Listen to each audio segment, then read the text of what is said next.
Okay, we are right on schedule.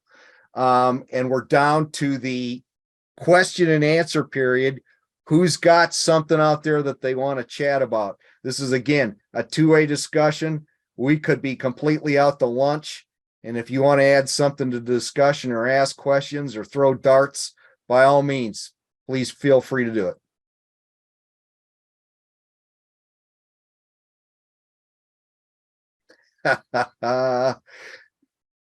So should we go down the line? Come on, Tom, is there anything else that we popped to the top as you were sitting there? You want to add to the discussion?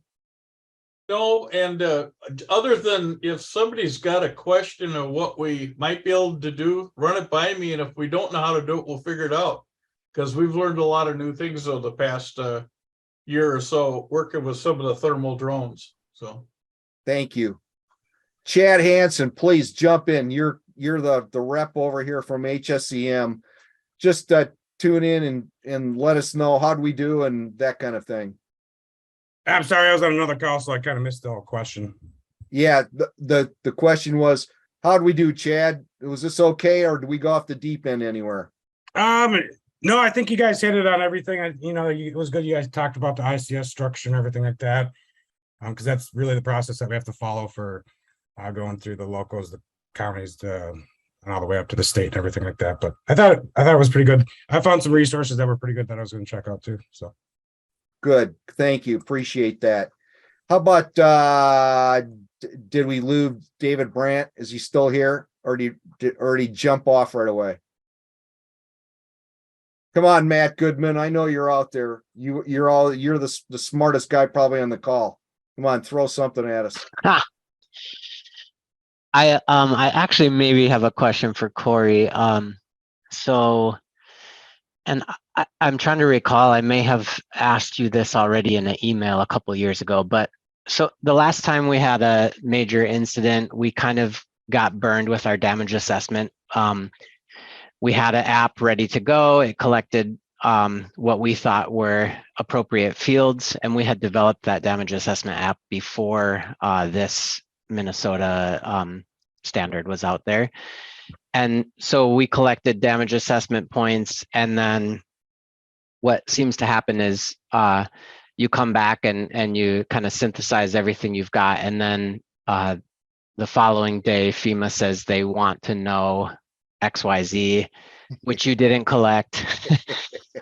So we got slightly frustrated with that. But so that brings me to today. What I've been working on, I guess, in the last few weeks is taking this this state of Minnesota standard, what you worked on, and trying to create a Survey 123 form that there would be one single form that basically feeds that one feature class schema and filters your input depending on whether you're choosing to do a quick windshield survey.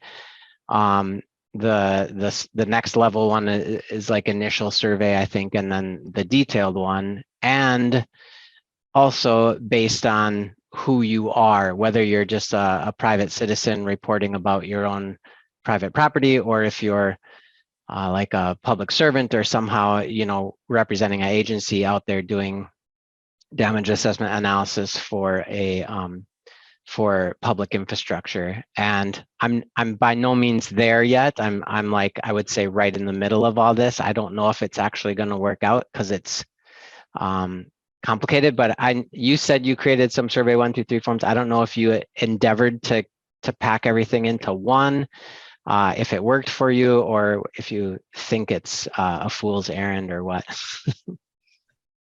So that, yeah, I do remember we chatted about this a little bit. So this, when I had done this, I was back working for the city of Blaine, and I will tell you that I did not package it up at that point, and I don't know if the folks that are working there now, if they, I turned everything over, but the question would be if they kept it alive or not, or if they moved over to their virtual EOC. So I'll say that it's not a fool's errand to do this in Survey 123, because it is a complicated thing. If you have 3 different assessment types, you have residential, commercial, and public infrastructure. And then you have the 3 phases of windshield, preliminary, or the initial, and then the detailed. And because the detailed can be gone back and done multiple times, my recommendation as being someone that's already built one of these is I actually split it up because of all the conditionals with the questions. I split it up into 3 separate, I split it up by assessment type. So I had a survey 1, 2, 3 for this is a residential, a survey 1, 2, 3 for this is commercial, and then one for public infrastructure. And then I was able to work with it then between the different assessment phases. And that's how I managed to not lose my mind putting it together by actually dividing it out that way. Because it will get extremely complicated if you keep all of the assessment types together and how you're going to do the conditional questions for each thing. So it's not impossible. You can do it, but it just depends on where you're kind of what you can stomach as you're kind of putting this together. Sure. Okay. Yeah, we're getting cut. I think we got cut by the double-edged sword when the last time around when we had 2 separate surveys, and the public messaging has to be, no matter how clear your public messaging is, you end up with someone going to the wrong survey and then they're confused by the questions. And but I don't know if there's any way around that. You just have to try to be as clear as possible with the separate survey links and who should be going to which to fill out what type of survey. Yeah, we can take it offline too, Matt, and talk a little bit about if there's ways to maybe make it a little easier on yourself. Because if it was, that's what you got burned by was the separate surveys. There might be some tactics we can kind of problem solve through of what would work. Sure. Be interested to hear them. Thanks.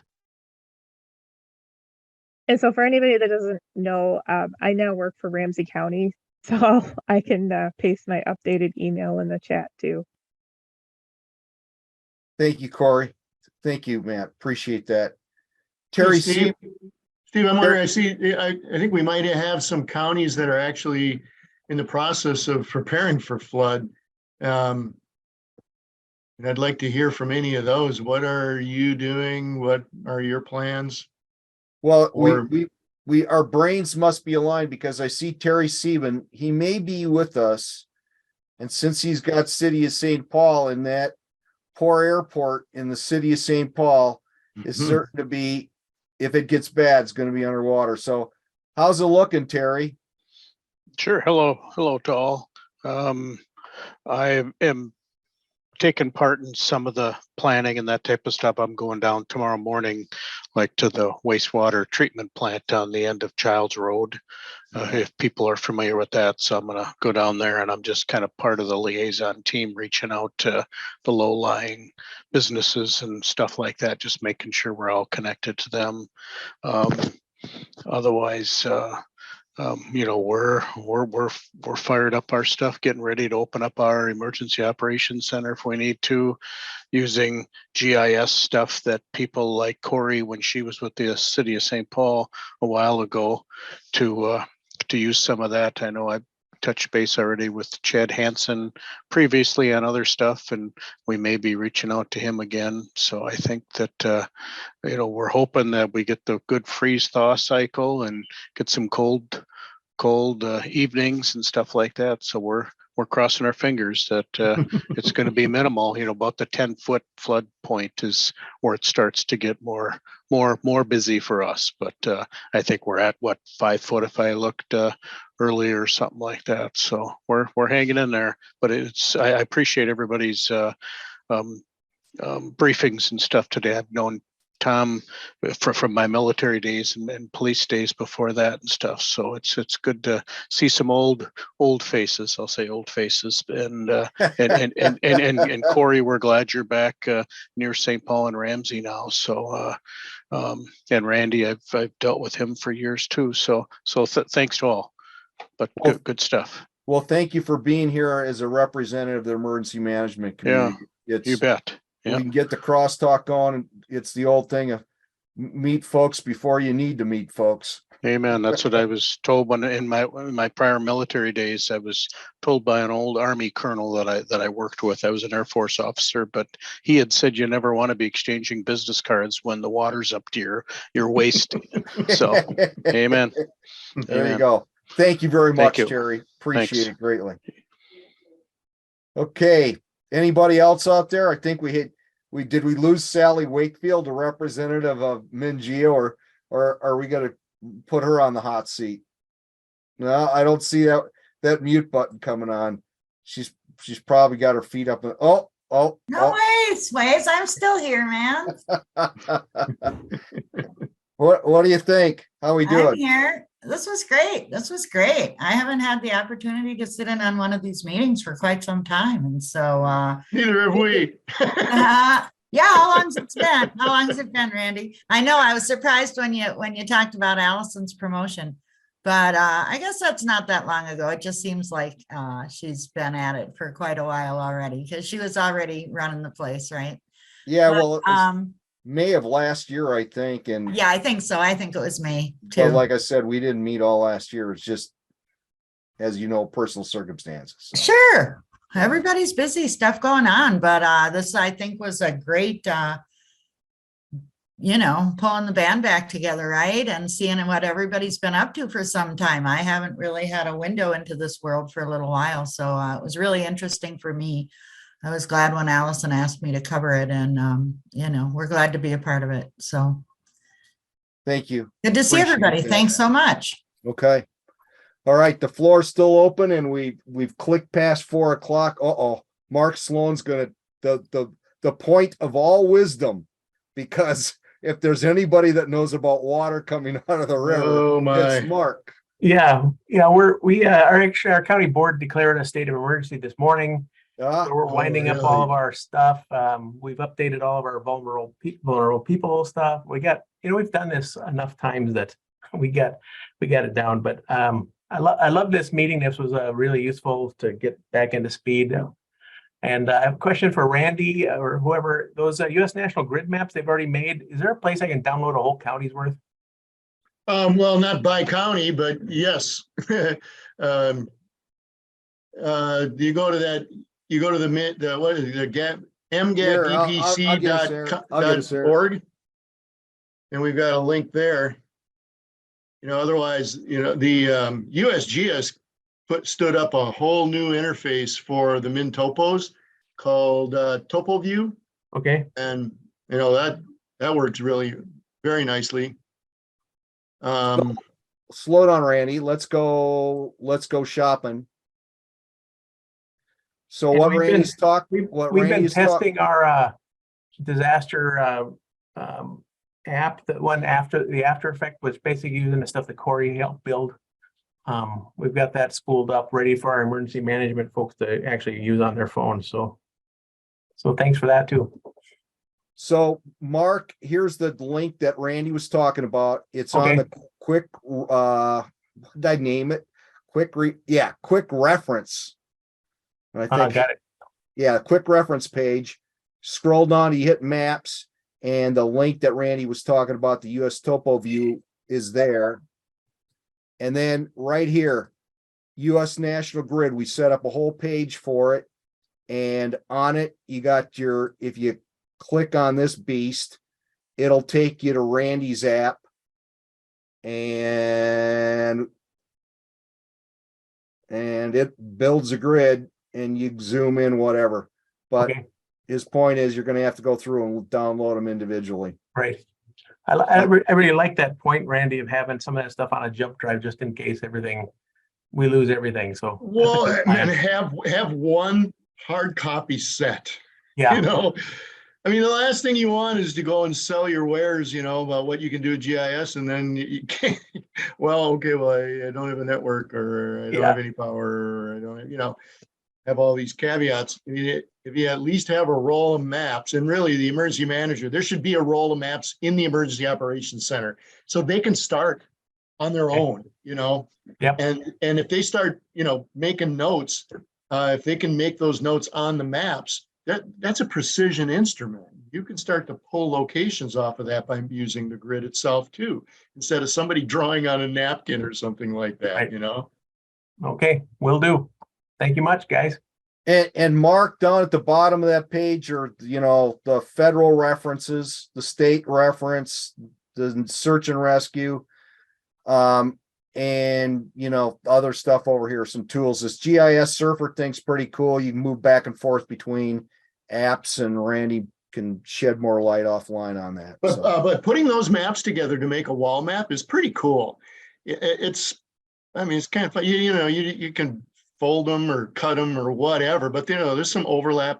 I mean, the US topos are all butt joined, but you can cut them at the neat line and paste, you know, just tape them together, and it makes an impressive wall map, you know. And when people can see that, I mean, yeah, okay, you can put it all up on a screen and you can do it all with an interactive application. We know we can do that, but sometimes you get a few people huddled over, you know, and they can start drawing on it themselves with a pen. You know, that's pretty basic technology that people can relate to very easily. Okay, is it Miller time yet? Are there any more questions from the floor or comments or whatever? Going once, going twice. So Sally's trying to. I just gotta say, Itasca County Emergency Manager here. sorry, Randy. No, that's okay. Sorry. Go ahead. No, I just want to say, after living in South St. Paul for so many years, I really love the Civil Air Patrol presentation. Thank There you go. Yeah, it was really interesting. It was fun to see all the different things that they do and how active folks are. And I used to hear a lot about that. So that was great. It was a nice meeting. Thanks, Steve, and everybody else who worked so hard to put it together. Okay. Well, appreciate it, everybody. I'll leave it open if folks want to chit chat or whatever, and I'll be the room monitor to verify to your employer that there was still discussion going on.